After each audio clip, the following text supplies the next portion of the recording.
Gusto mo rin ba ng merienda na katulad nito? Maraming salamat nga pala sa aming kapitbahay at binigyan kami ng 2 piling na saba. Hindi nga namin alam kung paano ito uubusin dahil naglaga na pala ako kahapon ng 1 piling. At ito namang 1 piling ay gagawin nating ginataang bilo-bilo. Naghanda nga rin pala ako dito ng tapioca at ang glutinous rice flour na gagamitin natin para sa galapong.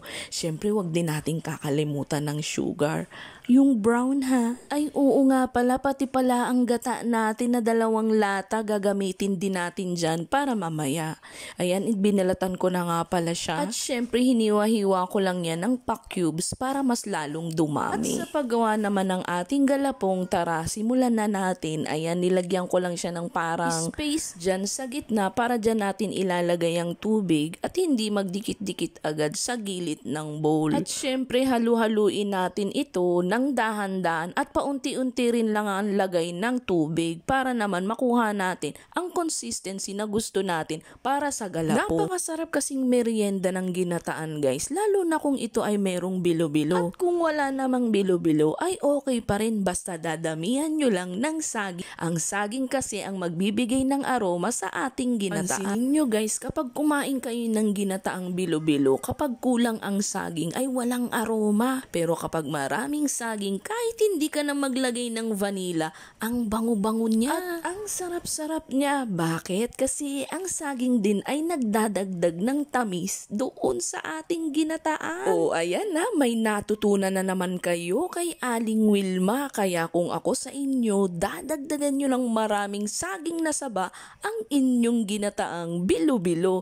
Ito nga pala guys, nilagay ko na ang ating gata dito sa ating kaserola. O diba, napakadali lang, sobrang bilis dahil sa panahon ngayon, dilata na ang ating mga gata o kaya nasa pouch na. Pero nung araw, kinakayod ko yan, saka pinipiga. Naabutan nyo rin ba yun guys? Yung kakayurin pa ang nyog? Nakikipag-agawan pa nga ako noon pagdating sa kayuran ng nyog. Nakaka-enjoy naman kasi na at nakaka-challenge. Yung tipong akala mo may nakakayod ka pero wala naman pala.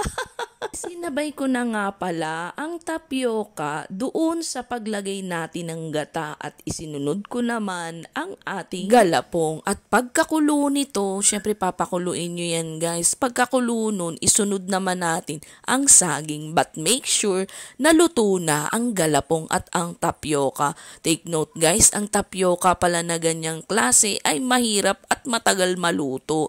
Kaya gabi pa lang ibabad nyo na ang tapioca. Lagay rin pala ako dyan ng kaunting asin guys para mag-blend ang lasa at brown sugar ang ginamit ko para mas may kulay. Ayan, ready to serve! Shout out nga pala kay Gian at kay Melinda Argana. Maraming salamat po sa inyong suporta.